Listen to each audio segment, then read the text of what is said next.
الحمدللہ وحدہ والصلاة والسلام علی من لا نبی بعد اما بعد۔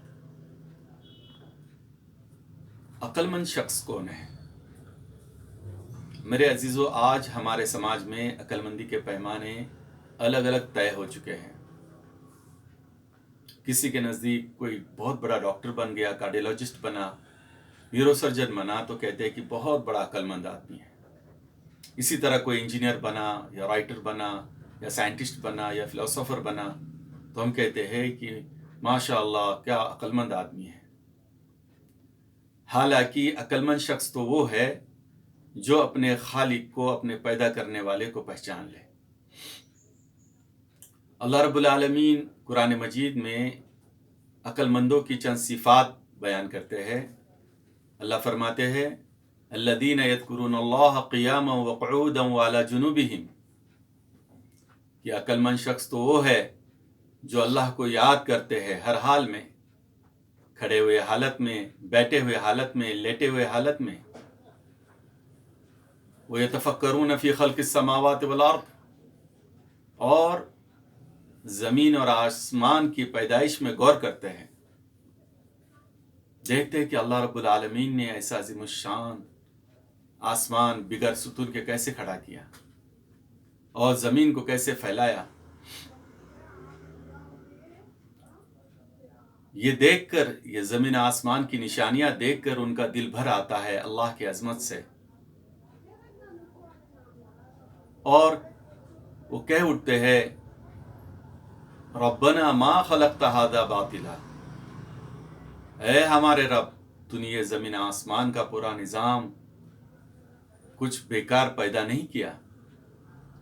یعنی اس کا ایک بہت بڑا مقصد ہے۔ زمین آسمان کا بھی مقصد ہے پیدائش کا، اسی طرح انسان کی زندگی کا بھی مقصد ہے پیدائش کا۔ تو اللہ رب العالمین کی عظمت سے ان کے دل بھر جاتے ہیں، پھر کہتے ہیں سبحانکا،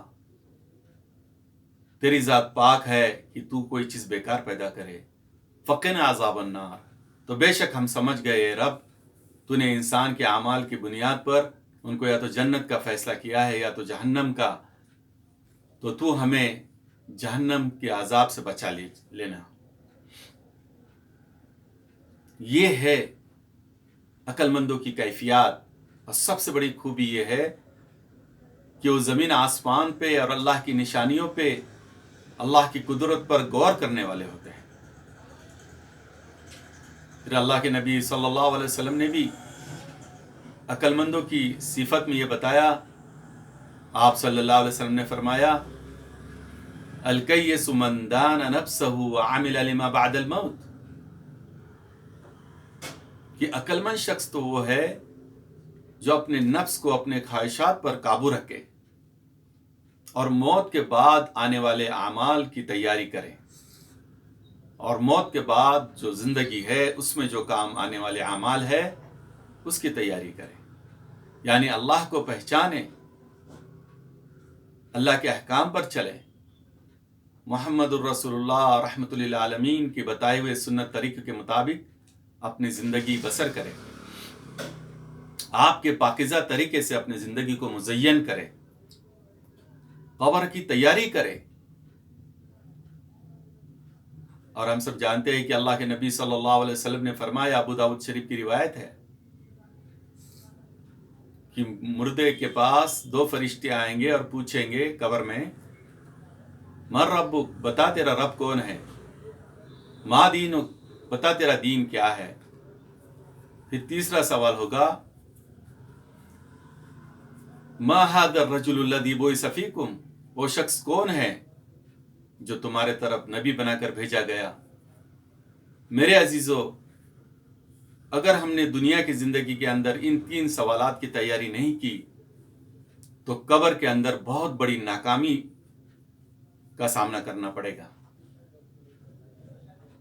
اس لیے ضرور کوئی ڈاکٹر بنے، بہرحال انجینئر بننا ہے، ڈاکٹر بننا ہے، سائنٹسٹ بننا ہے، کوئی حرج نہیں، اسلام اس کو روکتا نہیں ہے، مگر دنیا کی زندگی کے بعد جو زندگی ہے جس کے بارے میں اللہ کے نبی صلی اللہ علیہ وسلم نے ہمیں فرمایا، بتایا ہے، اور جس کے بارے میں اللہ رب العالمین نے قرآن مجید میں کھول کھول کر واضح کیا ہے، اس کی تیاری ہم کب کریں گے؟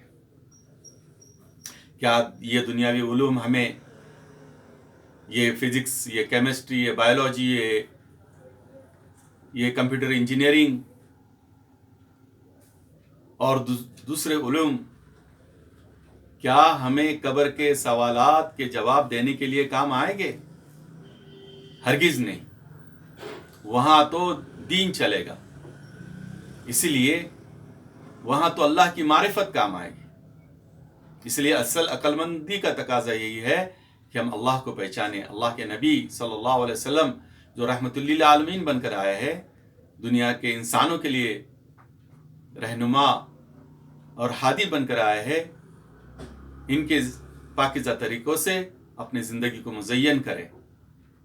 جو ایسا کرتا ہے وہی ہے اصل میں عقل مند.